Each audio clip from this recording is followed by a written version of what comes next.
ગાયની દુર્દશા અને આમોદમાં ક્રૂરતાના ગંભીર આક્ષેપો જીવદયા કાર્યકર્તાઓએ મુખ્યમંત્રીને આવેદનપત્ર પાઠવ્યું। ગાયની દુર્દશા અને આમોદમાં ક્રૂરતાના ગંભીર આક્ષેપો જીવદયા કાર્યકર્તાઓએ મુખ્યમંત્રીને આવેદનપત્ર પાઠવ્યું।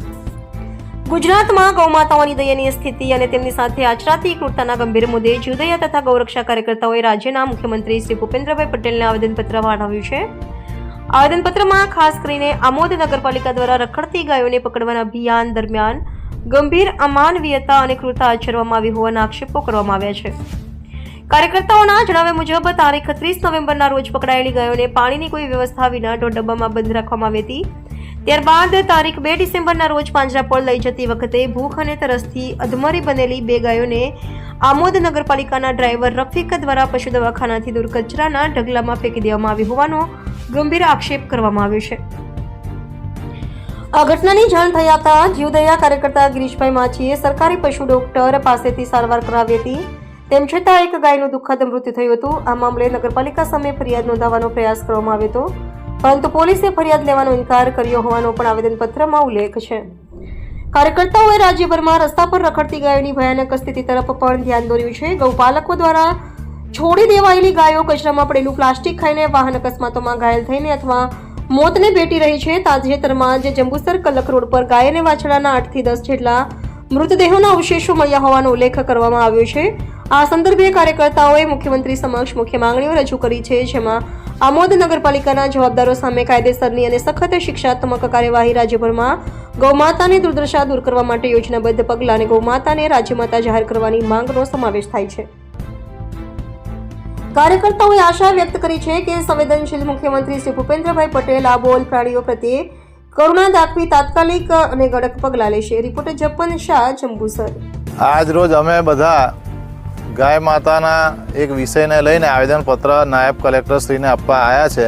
જે ઘટના આમોદ નગરપાલિકાની છે, આમોદ નગરપાલિકાએ તય ઢોર ડબ્બામાં ગાયો પૂરવાનું ચાલુ કર્યું, તેનાથી તય કોઈ ઘાસચારા પાણીની વ્યવસ્થા ન હતી।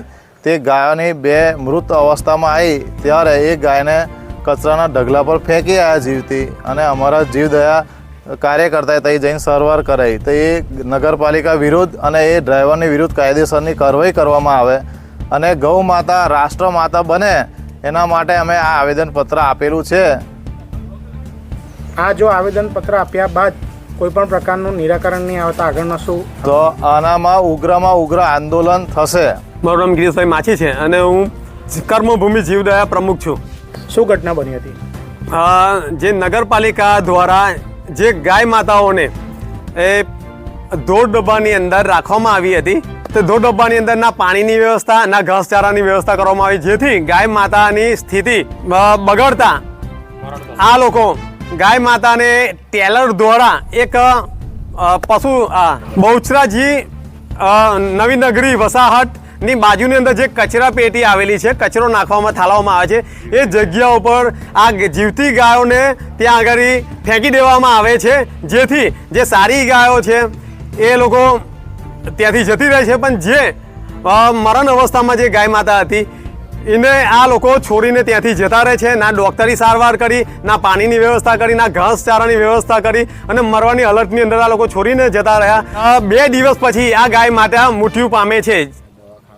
આ બાબતે તમે કોઈ જગ્યાએ રજૂઆત કરી મૃત્યુ થયા પછી? આ બાબતે અમે કલેક્ટરશ્રીને હાથોહાથ અરજી આપેલી છે। કોઈ પગલાં લેવાયા હોય એવું? હજુ સુધી કોઈ પગલાં લેવાયા નથી। આવનારા સમયમાં આપની શું માંગ છે? અમારી માંગ એટલી છે કે ગાય માતાને આ ન્યાય મળે। એ પણ જીવ છે, એમનું પણ પરિવાર છે, જેવી રીતે આપણા ઇન્સાનોનું પરિવાર છે એવી રીતે એમનું પણ પરિવાર છે, જેથી એમને જેવી રીતે ભૂખે તરસે ગાય માતાને રાખવામાં આવી, તેથી ગાય માતાને ન્યાય મળે અને કાયદેસરની કાર્યવાહી જે પણ અધિકારીઓ છે, જે પણ કર્મચારી છે, એમને કાયદેસરની એમની પર એક્શન લેવામાં આવે એવી અમે પ્રાંત અધિકારી શ્રીની અને કલેક્ટર શ્રીની અમે આ માંગ કરીએ છીએ।